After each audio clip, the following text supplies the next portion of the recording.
Queridos, eu convido você a meditar num texto da palavra que encontra-se no livro de Atos, no capítulo de número 17. Atos dos Apóstolos, capítulo de número 17, nós leremos a partir do versículo 22, que narra a história do apóstolo Paulo na cidade de Atenas, a principal das cidades da Grécia do tempo do apóstolo Paulo. Paulo estava viajando, passou por Tessalônica, passou por Bereia, passou por Filipos, tendo uma viagem muito difícil, sofrendo na mão do povo judeu.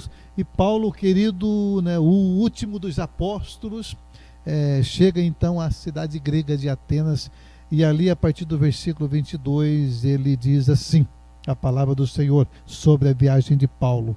Então Paulo levantou-se na reunião do Areópago e disse: Atenienses, vejo que em todos os aspectos vocês são muito religiosos, pois andando pela cidade, observei cuidadosamente os seus altares, seus objetos de culto, e encontrei ali um altar com a seguinte inscrição: ao Deus desconhecido.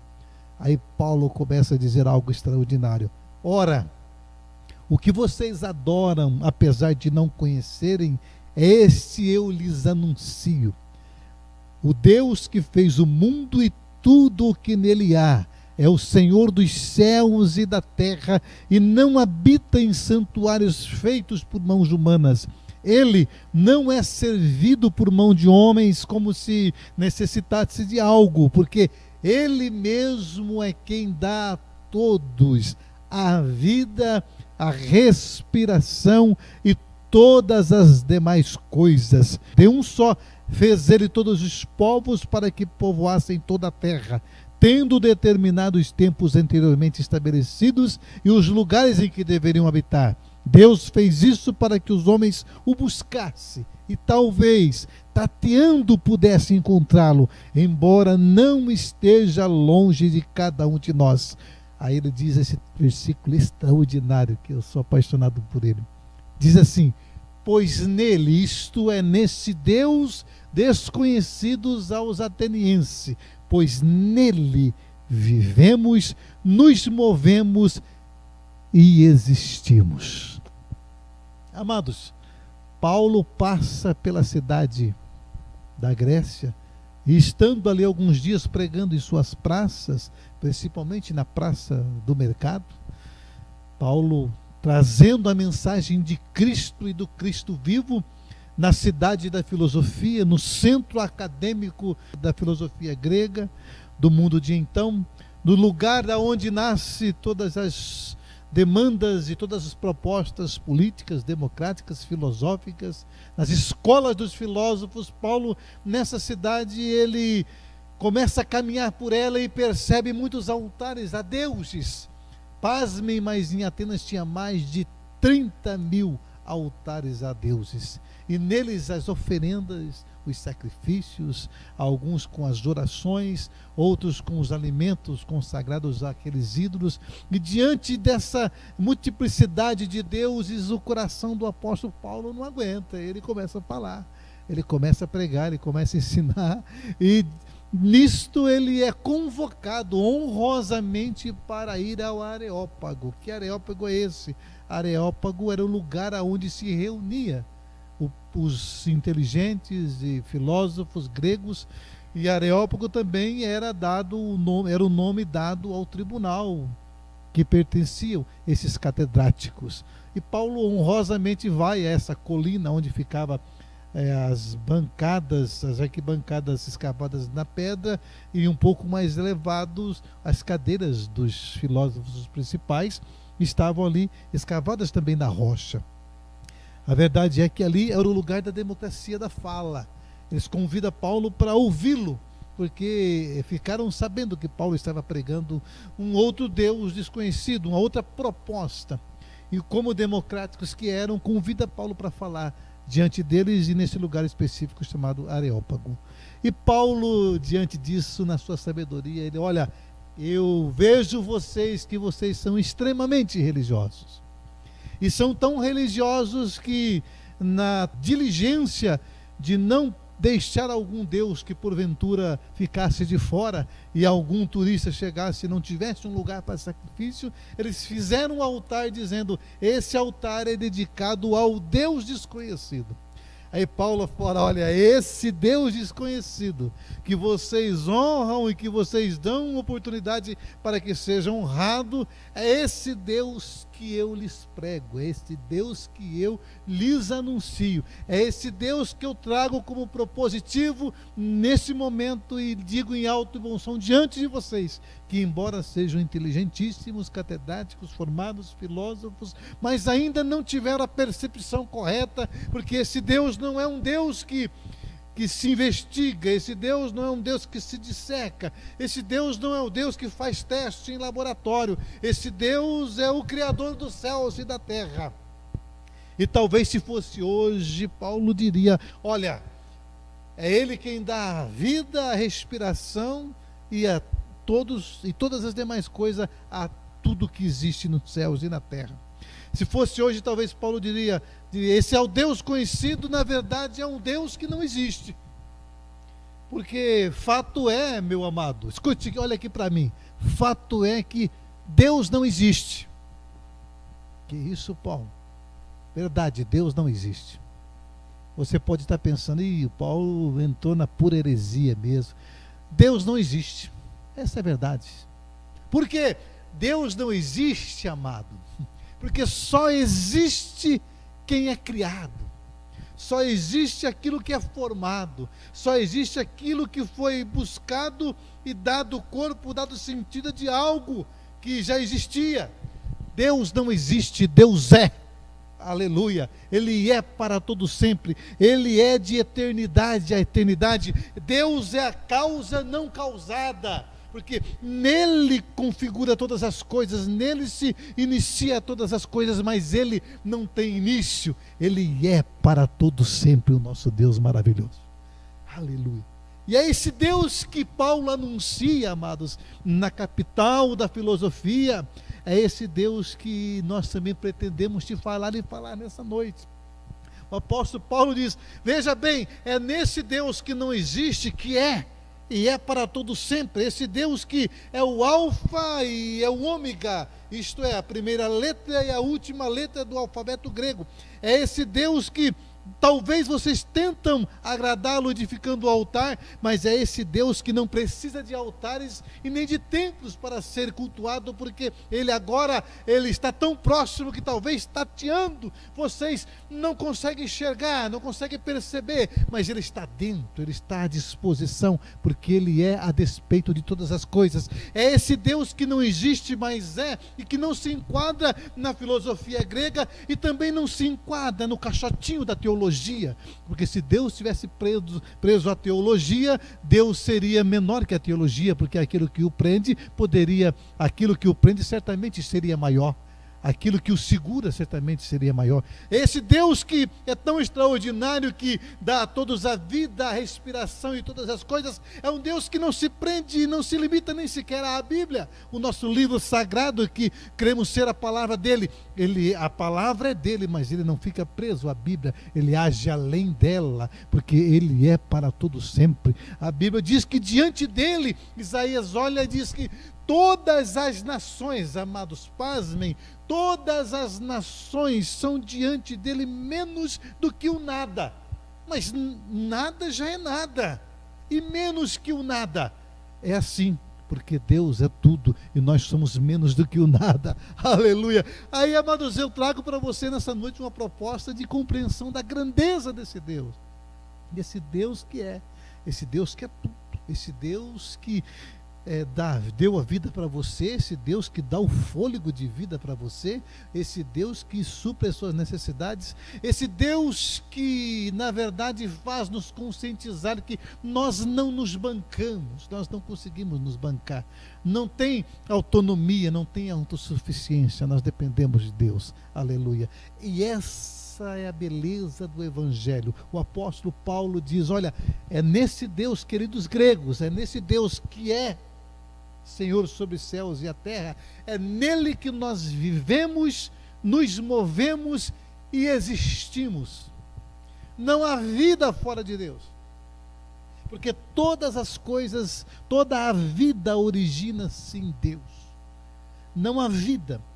Toda existência à parte, toda existência que ainda não teve a consciência de que Deus é uma existência destituída da vida plena, da vida completa, da vida total. Porque é possível existir, mas não viver na plenitude do significado de viver. Nele vivemos, nos movemos e existimos. Todos os seres que têm vida existem. Embora muitos dos seres que têm vida, os animais, por exemplo, os animais existem, têm vida, têm fôlego de vida, mas não têm consciência que existem. Qual é a diferença minha para um gato, por exemplo? A diferença é que nós existimos, nós ambos temos o fôlego da vida, mas o gato não sabe que é gato. Não tem consciência de si, não tem consciência da existência.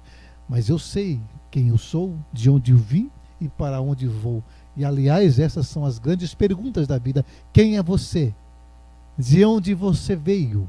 Para onde você vai? Então muitos existem porque tudo subsiste e subsiste em Deus. A Bíblia diz que os céus e a terra e os universos estão sustentados pela palavra do seu poder. Olha que coisa linda, que é Jesus. Eu já chego lá, é Jesus. Mas muitos existem, mas não têm consciência de que são filhos, que são criaturas, que são devedores da vida, do fôlego de vida a Deus. Aí essa existência, ela é sem significado. E na busca louca, na tentativa de achar significado para a sua vida, para a sua existência, eles mergulham na morte e não desfrutam da vida em Deus. Porque morte é estar longe de Deus, é estar separado de Deus. Aí uma existência sem a consciência de Deus, por mais religiosa que ela seja, os atenienses estavam adorando os seus 30 mil ídolos, um ídolo para cada gosto, porque criam eles que uma divindade única não seria suficiente de manter a vida. Então cada um das suas divindades tinha uma função. Um era o deus do sol, o outro da chuva, o outro da guerra, o outro, enfim, cada um com as suas particularidades. Mas aí Paulo diz, mesmo toda religiosidade não é suficientemente capaz de gerar vida numa existência, de trazer significado verdadeiro, legítimo, completo e total aos seres humanos, porque essa vida está em Deus. E a verdadeira, expressa, completa, total e cabal revelação de Deus à humanidade chama-se Jesus Cristo de Nazaré. O escritor aos Hebreus vai dizer assim, porque Jesus de Nazaré é a imagem visível do Deus invisível. E Jesus olha e fala, quem me vê, vê o Pai. Então você quer vida abundante, quer significado da sua existência, tem que entregar-se a Jesus, meu amado. Nele vivemos, nos movemos e existimos. Existimos porque a existência é faculdade exclusiva e doada por Deus. É Ele que traz toda a existência. Vida só é possível em Cristo, a verdadeira vida. Essa proximidade, esse retorno à fonte da vida. Esse estar plugado, estar ativado em Deus. E só Jesus faz isso por causa da sua morte, por causa da cruz e da sua ressurreição. Então até que Paulo vai dizer, é esse Cristo, esse Deus desconhecido, ele vai dizer no versículo 30, que Deus não levou em conta o tempo da ignorância deles, porque até aquele momento eles não tinham ouvido falar desse Deus desconhecido, esse Deus criador dos céus e da terra, mas a partir de agora Deus ressuscita Jesus. Deus não leva em conta o tempo da ignorância, mas manda que agora todos os homens em todos os lugares se arrependam e que Cristo foi constituído juiz por ter sido ressuscitado. Aí, a partir dessa consciência, desse retorno à vida, nós entendemos o que é mover.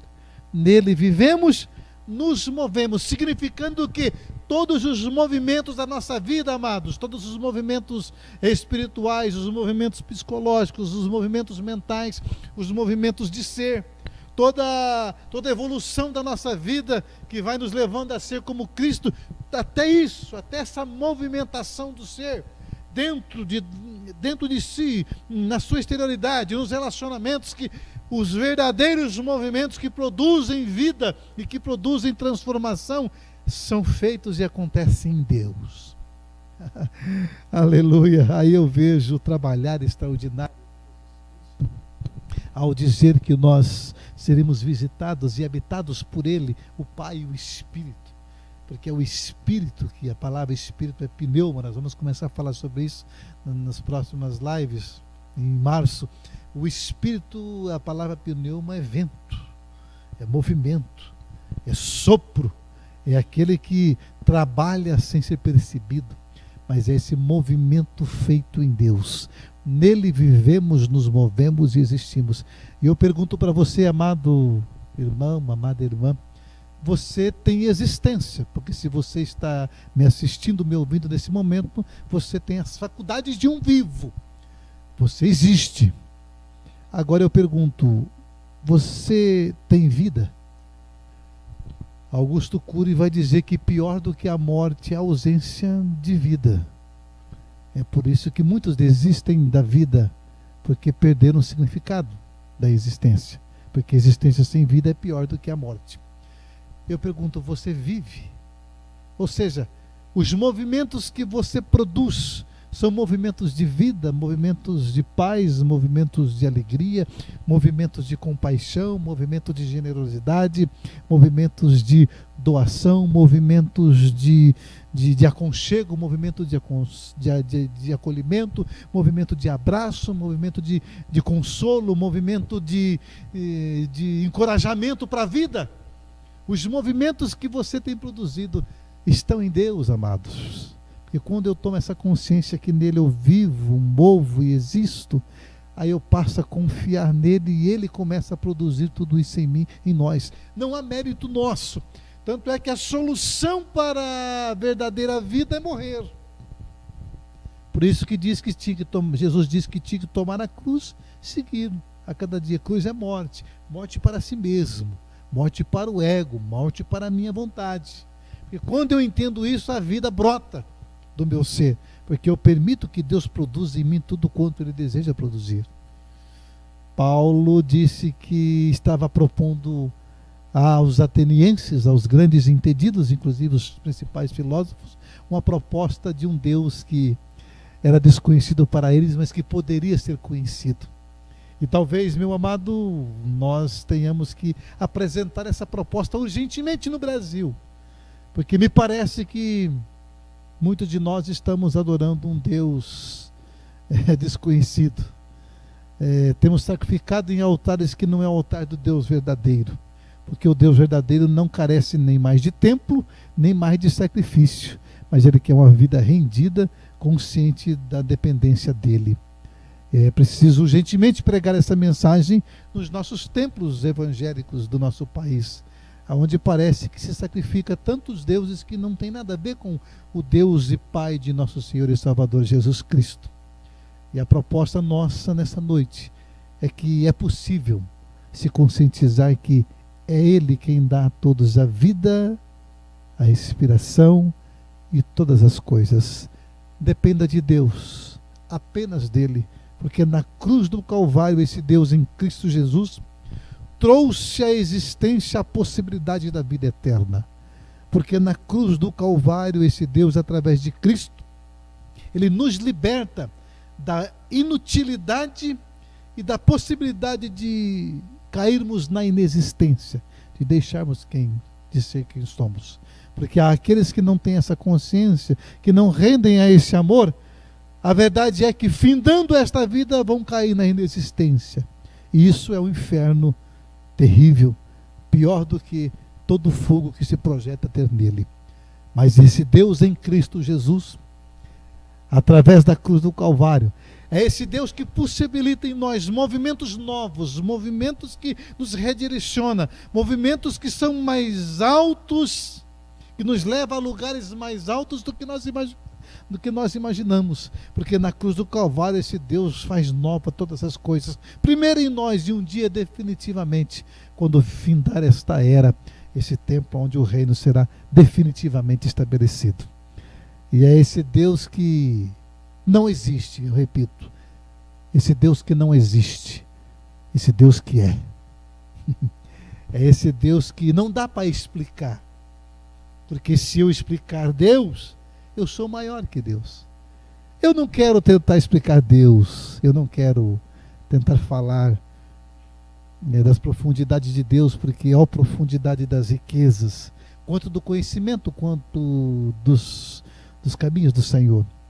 Paulo fala quem foi o seu conselheiro, ou quem primeiro lhe deu para que seja recompensado.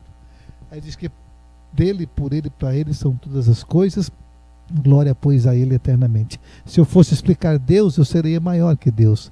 Então o que eu tento passar para vocês domingo após domingo é que é possível relacionar-se com esse Deus. Alguns estudiosos dizem Deus é totalmente outro mesmo, por quê? Porque ele é outro em todo sentido, ele é espírito, ele não é da categoria humana. E por mais que nós, na nossa sistematização teológica, na busca de explicar Deus, tentemos enquadrá-lo na nossa forma de interpretá-lo, ele é muito mais, porque ele é inesgotável, é um oceano que jamais foi explorado, habita em luz inacessível, diz o apóstolo Paulo. Mas é esse Deus que não é nem do judeu, nem é do cristão, ele é de todo aquele que crê. É esse Deus que pede para mim e para você nessa noite render a Ele, porque por mais que Ele seja um mistério tremendo, por mais que Ele seja totalmente outro, esse Deus